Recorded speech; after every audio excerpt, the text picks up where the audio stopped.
Ohio State isn't walking into the Cotton Bowl hoping to survive Miami's offense. They're walking in ready to shut it down.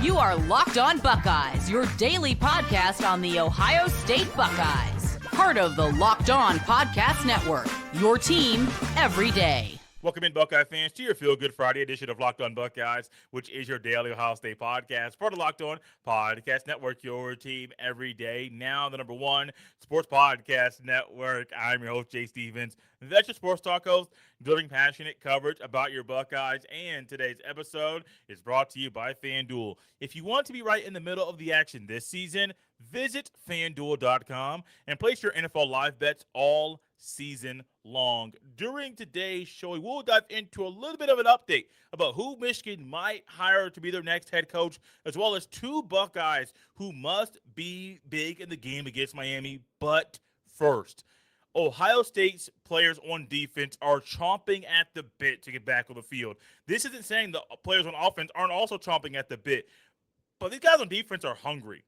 They did a lot of good things last time they were on the field, but they didn't do enough to slow down an offense in Indiana that only scored 13 points, and the Buckeyes defense feels like they could have done more in that game, which adds into what is fueling them for this game against Miami in the Cotton Bowl. Not only is there some hatred by some Miami fans for what happened in the Fiesta Bowl back in the 03 Fiesta Bowl where Ohio State won the national championship, but there's also some players on there that know Ohio State players. They were former Ohio State commits, some of them were, and they're trying to just show up and show out and show why Miami is the better team. Miami is good, but I don't believe Miami's offense can overcome and solve the riddle and figure out Ohio State's defense in about a week from now. Nobody's been able to. Even Indiana only scored 13 points. You say in the game where Ohio State only gave up 13 points, they would win? Yes, 9 times out of 10. When you only give up 13 points, you're going to win the game. It is just unfortunate that the offense could not figure things out until late in the game, but even when they did, they didn't punch it in. So the defense now, if the offense is struggling at times to move the ball and to execute and not punch it in the red zone, it's on the defense to make the necessary plays for Ohio State to win the game. And I have no doubt in my mind that guys like Caden McDonald, Sonny, Arvell, Reese, and others, I have no doubt in my mind that those guys are hungry, maybe hungrier than they've ever been all season, to prove that Ohio State's defense is truly the best in the country. And it's weird that Ohio State's the number one team in the country. The defense is doing all these amazing things, and they're not being talked about in the ways that most teams that are this good, that have this many elite players, that have guys that probably you can literally see this defense. You could be watching a defense right now that could have all 11 starters get drafted. This is not hyperbole. This is not me trying to make things up. This is reality. All 11 starters on the Buckeyes defense might get drafted between this year's draft and the drafts and the drafts to come, where all those guys enter the draft. I'm not joking when I say that. That's how good this defense is. NFL dudes literally at every position, and you're able to see what that talent is able to do week in and week out. How many teams, off the top of your head, can you think of that have scored over 10 points on this defense? There aren't many. I mean, it's almost, for some teams, it's expected for you to give up 14 to 20 points by your defense because it's just what your defense does. Ohio State's defense is not satisfied with Indiana scoring 13. They know Indiana's the number one team in the country. They don't care. And if you want to look at Miami's stats to see what Miami does well, that's pretty good. I mean, Carson Beck has made himself a better passer this year. 74.5% passing, threw for 3,100 yards. This is back-to-back 3,000-yard seasons. I think 3 in a row, actually, for Carson Beck, going back to his days at Georgia. We already talked about him. Malachi Toney, Mark Fletcher. They got some really good players on this Miami offense. Nobody is going to deny how good they are, but they are not ready for what Ohio State's defense can do. And it all starts up front. The way that Ohio State has answers for Miami's offense, it all starts with the guys up front. And I could even just eliminate the edge guys, Jackson Jr. and Caden Curry, even though those guys are very pivotal for the Buckeyes defense this week. It all starts with the guys on the interior. And there's 4 of them that are in a rotation. Tyvon Malone Jr., Cade McDonald, the All-American, Will Smith Jr., and Edric Houston. It starts with those four guys. Because if those four guys are not able to do their job and control and contain what's trying to happen on the offensive for Miami's offensive line, then it's going to be a long day for the Buckeyes defense. A very long day. Because if you can't win at the point of attack, what do you think is going to happen? You're probably going to struggle to slow down the other team. And it's not so much slow it down. I firmly believe the Buckeyes defense was to shut down Miami's offense. Shut it down. Now you may say, Jay, is that possible? Absolutely, it's possible. They've been able to shut down some pretty good teams all season. Why should we not think Ohio State's defense is going to shut down the Hurricanes? This is a defense this year that, with our own eyeballs, we marvel and rave at how good they are and how hard it is for teams to throw the ball and to move the ball on the ground. The Buckeyes are only giving up 84.5 yards on the ground. That is 2.8 yards a pop. They're only giving up 129 yards through the air. Let those things sink into you. Yes, Miami's offense has some good players. Their per-game averages aren't bad. 262.5 through the air, 151.9 on the ground. Those aren't bad per-game averages, averaging over 400 yards of offense. That's not bad. But they have not seen a team like Ohio State. Not just the guys in the interior. This is going to be a big game, a huge game for Keanu Jackson Jr. and Caden Curry. A huge game. Because as we have seen, there have been some times where we have discussed some frustration with Ohio State's defense and their cage-like mentality, and you're not really allowing the quarterback to get outside, kind of keep him inside. You're not rushing the passer like you see some other teams do, and you're thinking, why is Ohio State not going after the quarterback with a relentless pursuit that nobody has ever seen before? We know these guys can do it. Why aren't they doing it? Well, maybe it is literally, let's keep in the pocket. Let's not go all out. Maybe Ryan Day is saving things for this time of year. I don't know. Save it or not, I don't care. Go out there and get Carson Beck. Also, make Carson Beck beat you, because I don't believe Carson Beck can beat this defense. I don't at all. I think Carson Beck is a solid quarterback. He's improved.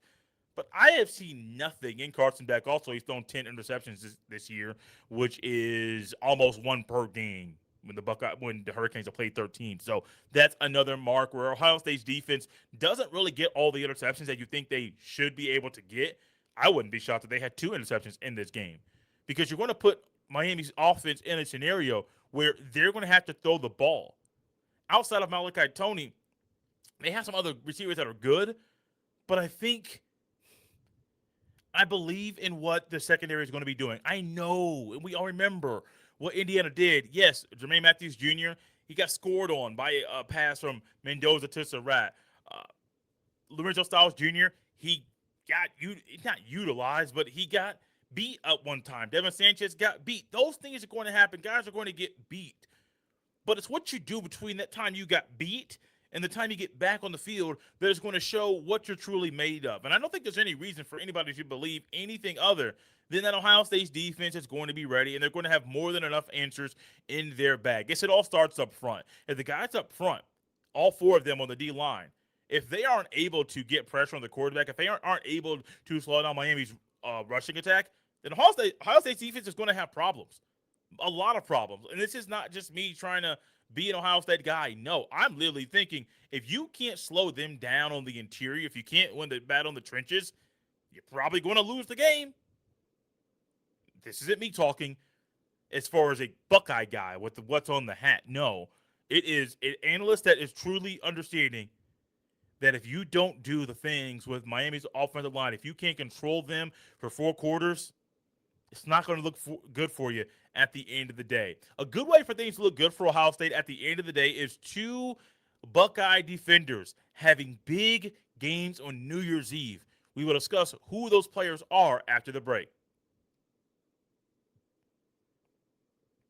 This episode is brought to you by FanDuel. NFL Sundays move fast. One big play, and suddenly everything feels different. That's what makes live betting with FanDuel so exciting. You're not just watching the game, you're reacting to it in real time. With FanDuel, you can place bets as the action unfolds. Every drive, every momentum swing, every highlight moment. Live betting is best when the game starts to shift. A receiver gets hot, a defense tightens up, or the momentum flips after a turnover. FanDuel lets you jump into the moment. Live spreads and money lines adjust instantly. Player props update as guys heat up. You can bet next touchdown scorers, drive results, totals, and more. It keeps you locked in at every snap, every drive, every possibility. So if you want to be right in the middle of the action this season, visit fanduel.com and place your NFL live bets all season long. FanDuel, the game moves fast, and so can you.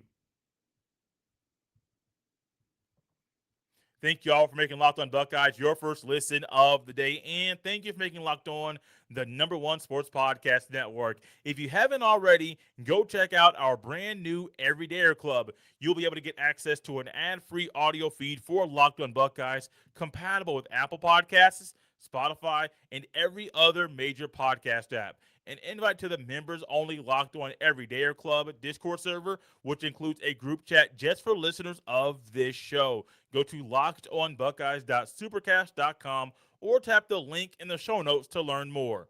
When we think about Ohio State's defense and the firepower that is there at literally every position, you may think, of course, Jay, Ohio State's defense is going to be able to shut down Miami's offense. Of course, they're going to have more than enough answers for whatever Miami throws their way. That's what you may think. But while thinking that, and I believe that to be true as well, you also have to realize that there may be some players that have to tap into some special play in this game so that those things can happen. And I firmly believe when it comes to this defense this week, there are two players that I'm watching very, very, very, very closely. One, the Blocko, Sonny Styles. The other, Arvell Reese. Now, I don't think they're going to be playing the same primary position like they normally have, where one is primarily, like they're both going to be off-ball linebackers. I think Arvell Reese might be more of a guy off the edge right now, a guy that you're able to put out there on the edge, rush the passer, which is primarily going to be his position in the NFL. I think Arvell Reese can be an off-ball linebacker in the National Football League, but I think his primary spot is going to be off the edge and just being a guy that's a madman rushing the passer. That's probably where he's going to be. Yes, he can be a 4-3 linebacker off the ball, but if he's a 3-4 off-ball linebacker, more of an edge outside backer in that set, I'll take him on my defense every day of the week and twice on Sunday. But these two guys are going to be big, not only in stopping the run, but I see a scenario where you're looking at these two guys thinking, are they able to spy like they have been previously? Absolutely. But Matt Patricia's ability to take a lot of time, while having a lot of time, to game plan and to prep for a various team, especially one that's as talented as Miami, you're going to find different looks and different schemes and different signs that Matt Patricia is dialing up and hitting the right buttons over and over and over. Let's look back at the last game a little bit. And I know this is a sour spot in a lot of Ohio State fans' eyes, but hear me out. Let's just say there are three passes that really hit Ohio State pretty big. Lorenzo Styles Jr. got beat by Becker, I believe, in the fourth quarter. Jermaine Matthews Jr. got beat by Surratt on the touchdown pass. And there was one by Devin Sanchez where he got beat. Let's just say, realistically, that those three plays that were bang-bang plays, one-on-one, 50-50 ball, all three went Indiana's way. Let's just say that two of the three go Ohio State's way, and one of them was a touchdown pass. That may eliminate the one at the very end where Becker made the catch at the end. It may eliminate that because if that touchdown pass is not caught and Matthews Jr. defends it like he has previously, what do you find? Maybe Indiana kicks a field goal there instead it gets a touchdown. That's a different type of philosophy, a different approach throughout the rest of the game. Let's say those passes are defended a little bit better. I don't think people would say Matt Patricia got out-coached. You literally say that Ohio State's players made plays. And so when you didn't make a play previously, that may knock out your confidence, but I don't think Matt Patricia is not confident in what he can do right now. I think Matt Patricia is realizing, well, with the guys we have on this team, we only gave up 13 points to the number one team in the land, and when we only gave up 13 points to the number one team in the land, they beat us on 50-50 balls. You can't allow that to be a problem for you in the future, but you can say, maybe our formula is a little bit better than what we're giving ourselves credit for, And maybe we can fine tune and tweak some things so that those scenarios go our way next time. Literally, it could be a small movement such as where a player is lining up pre-snap. Maybe it's before he was lined up 6 yards off the line of scrimmage. Now he's lined up 4 yards off the line of scrimmage. Where that may not seem like a big detail and a big change for the general public, that little detail, moving up 2 yards, could be the difference between a player getting beat and a player making a play, breaking up a pass, and forcing another down. Things like that could be things that Matt Patricia leans into right now. I don't know if he's going to, but even with linebackers, you can look at various teams. Coaches have players lined up different places. You can see four different 4-2-5 defenses where that's your base front. And all of a sudden, you look out there on those four games, the backers are lined up at different depths. They're lined up in different gaps. And the next thing you know, you're thinking, why is that? Well, there's different approaches for different teams, and different defensive coordinators are hitting on different areas. So that may be the detail that Matt Patricia utilizes with these guys. Maybe your depth is a little bit, it could be a half-yard difference, forward or backward, that makes all the difference. It could be a gap you're lining in that makes all the difference. It could simply be a couple A-gap blitzes that are all the difference. Maybe you literally are walking up both backers into the A-gap for a double A-gap blitz. Next thing you know, one of them drops back into a spy. Replacement is replaced by a corner looping around into the A gap. So it's not your conventional double A gap blitz. It's a different look with the double A gap blitz with a spy right there in the middle. You know what that's going to do to Carson Beck? Confuse him. Any coach out there right now, you've earned your right to be here at this point of the season. But while you've earned your right to be here at this point of the season, you also must realize you cannot lean on what's done in the past. You must maybe tweak some things. You might have to tweak some things so your team is ready for the future. Arvell, Reese, and Sonny Styles, two All-Americans, were made for moments like this. Sonny Styles came to Ohio State. He's an Ohio guy, an Ohio State legacy.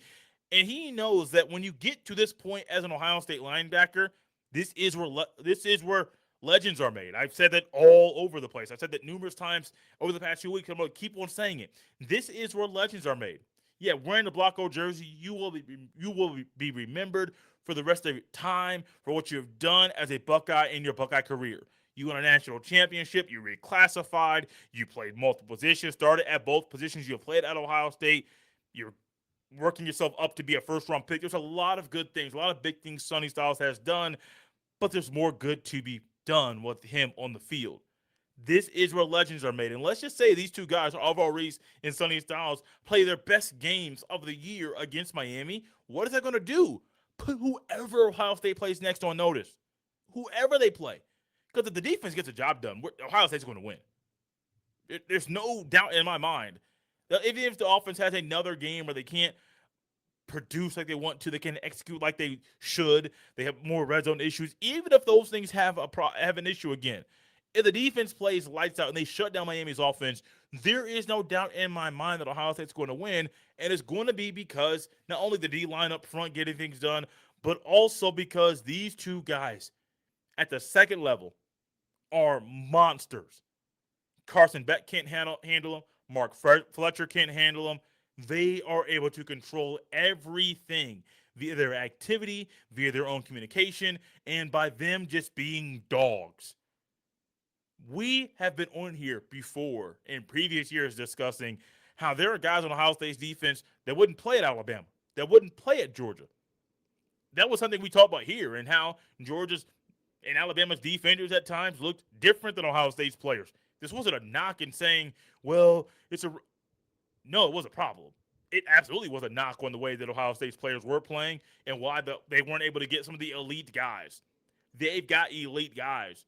They have developed them into being really good players, which gives me more confidence that going into this game against Miami, Ohio State's defense is going to be just fine, and they'll have more than enough answers for the Hurricanes offense.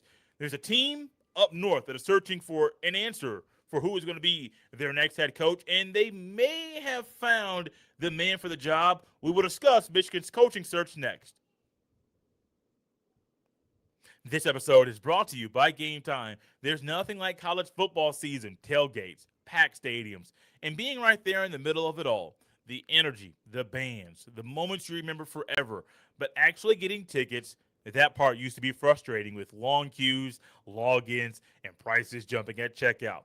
That's why Game Time gives the advantage back to fans. It's the easiest way to unlock amazing college football tickets and experiences in just a few taps. I opened the Game Time app to look at upcoming college football games and was surprised how fast it was to find great seats. The app is incredibly easy to use.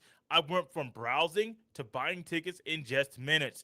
I loved being able to see the view from my seat before buying, so I knew exactly what I was getting. The zone deal stood out. You pick a section, Game Time picks the seats, and you save even more. Take the guesswork out of buying college football tickets with Game Time.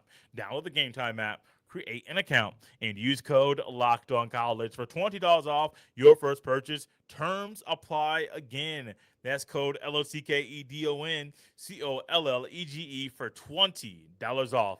Download the Game Time app today. There are many Ohio State fans that have been wondering what is going on with Michigan's head coaching search because they want to know who is going to replace Sharon Moore. And I am too. I was very curious to figure out who is going to be the next head football coach of that team up north. Would it be somebody that has a track record of having a strong culture and a winning coach and a solid coach, or someone that's well respected? Or would it be somebody internal to kind of make the easy hire, maybe the cheap hire? What route would they go? And it was recently reported on that Kyle Whittingham is being targeted right now by Michigan. And anytime that word target or targeted or any form of it is utilized in a report of a school going after a coach or a coach in a school having some mutual interest in each other, it's pretty much a done deal. And this is something that I've learned from, I believe it was Bruce Feldman, a couple years ago now. He was on a radio show and he was discussing the different words that are utilized by reporters when talking about a coaching hire. There's some words that are, yeah, it's something there, but it might not be. There might not be a strong interest from both parties to make it happen. But when it's targeted, it's not a done deal yet, but it's basically a done deal. And so when I saw that word target, I think it was targeted, that was utilized in a report that I read, I said, okay, cool. This is practically done. It's not done yet, but it might be really soon.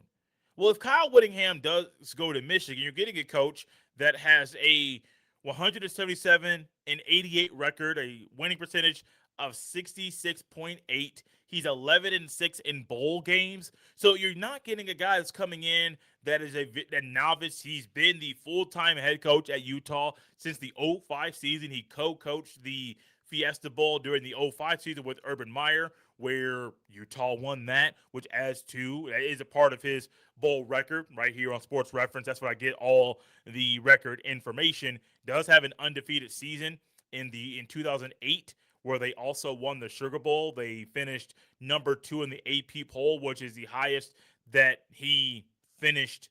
Not only the high point in the part of the season, that was the highest point that they finished at the end of the year as well. So a well-respected coach. And to me, Kyle Whittingham is one of those coaches that should easily be looked at as a top 5, at worst top 10 coach. Probably more top 5 based off what he's done out there in Utah with their resources. And he's not, by some people. Okay, cool. There's an argument to be made that if this hire actually happens, he is the best head coach at Michigan since Lloyd Carr. I personally taint what Harbaugh did because of the sign stealing. If that was not a part of Harbaugh and his time there in Michigan, I would view Harbaugh's time period and even that national championship win as different than what I normally do. Harbaugh is a good coach. I won't come on here and say he is not, but when you steal signs, I have to view you in a certain way. Yes, I know there are other coaches that have also had signs of teams, but going about it the way that they did is illegal. They got caught, and you have to look at Harbaugh's time in Michigan with that in mind. If you can get a guy like Kyle Whittingham who can be a bridge coach for you, he won't demand the high dollar like a Ryan Day will, a $10 to $13 million a year head coach. I think he got paid five and a half over there in Utah, so he's not like he should be getting paid more. That's a win for Michigan. Before this rivalry, the intensity goes up, way up, because you're going from a novice head coach in Sharon Moore, who I don't think had the right approach at this point in his tenure to make the offense better at Michigan. Now you're getting a hard-nosed, tough coach that knows how to recruit, that knows how to build a roster, that knows how to build a culture, knows how to keep things up. And you got Ryan Day, who, yes, he faced Kyle Whittingham, beat his Utah team there in the Rose Bowl. It was a weird game. It was a bowl. It was a record set by in Jigba in that game. Also, Utah had to do some different things defensively because of some injuries, and they still almost won the game. So it's one of the weirdest Rose Bowls that Ohio State's played in. A high scoring affair. Ohio State's defense wasn't that great that day at all. You really had Case Stover playing a linebacker, and I was a big fan of him potentially playing linebacker at full time. But he's now not only playing, he didn't only go back to being a tight end after that season, he also is in the NFL doing some big things as a tight end for the Houston Texans. So I think he made the right decision. But this rivalry will be more intense than it's ever. I won't say that it's ever been, but it'll be really, really, really intense. And you can see the best Ohio State and Michigan games while Whittingham is there. This is if he gets hired. He has not been hired yet at the time of this recording. But if he is, based off some of the reporting and the word target that was used in the report between Michigan and Whittingham, if this happens like many people believe it will, this will make the rivalry better. This will make the rivalry between these two schools very, very intense. And it raises the stakes next year.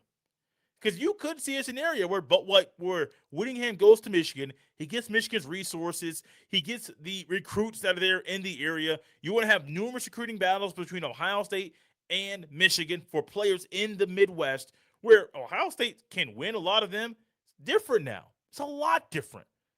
No longer are you having a guy, and Sherrod Moore had his own personal issues. I'm taking that aside from it. Sherrod Moore was a young coach. He was green. He did not know what it was like to be a head coach. In year two, you're still trying to figure things out.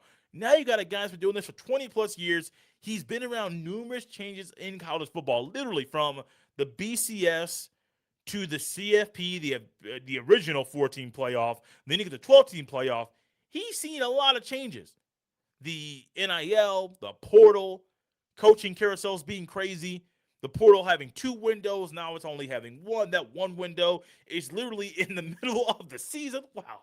Y'all are crazy for putting this thing in that part of the year. But he's seen it all. So if I'm a parent of a player, and I'm sitting down with the head coach, I want a coach that's been around the block. That's coached a lot of different players. Different generations as well. I want that kind of guy leading my son. Kyle Whittingham's that guy.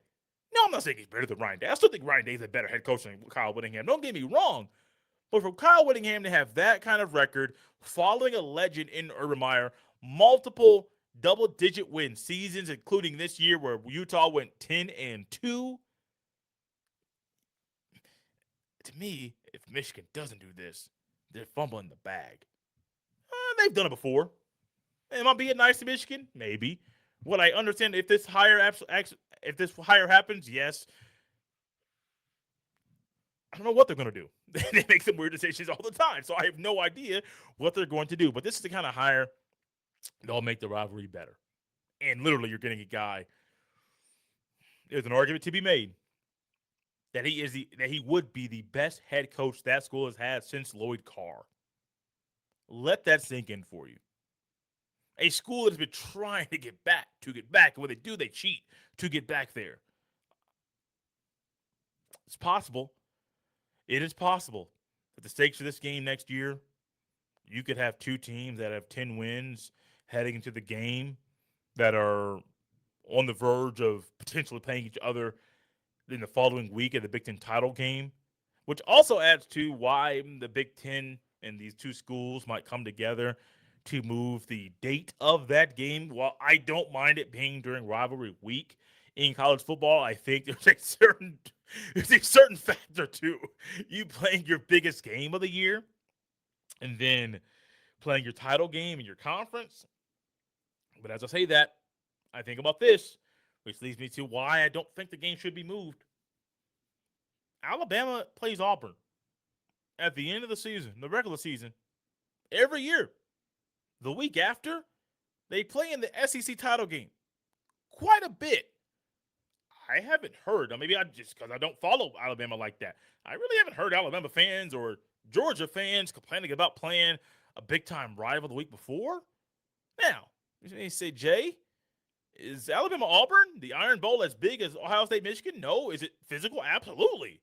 It's still physical. They still can't stand each other. They literally poisoned a tree. One school poisoned the tree on another school's campus. It's different, man. These rivalries are different. We don't hear about poison trees. We hear about fights inside a tunnel in a stadium that should not have one tunnel to go in and out. That literally should be illegal.